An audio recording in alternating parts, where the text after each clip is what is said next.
En este video vamos a hacer lo siguiente. Voy a dibujar en un sketch un polígono centrado, un rectángulo centrado en el origen de 70 por 70 milímetros. Voy a presionar la tecla E para extrusar y lo voy a extrusar 3 milímetros. Enter. Y en esta cara voy a generar un nuevo sketch. En este sketch voy a dibujar un círculo de 3 milímetros.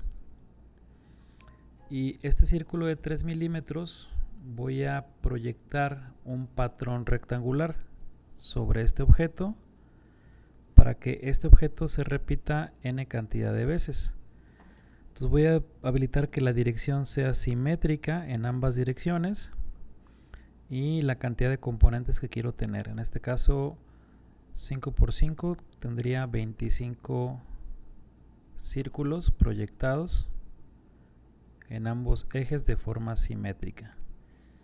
Por ejemplo, de esta forma. Y ya tengo a partir de 1, pues 25 objetos simétricos, que también puedo utilizar la herramienta de extruir para seleccionar cada uno de estos 25 objetos y a la par crear una extrusión.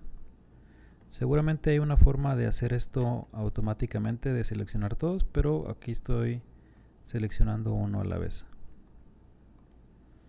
Ahí está. Entonces voy a extruir estos 25 círculos hacia el objeto de la cara inferior. Ok. Y esto me va a generar pues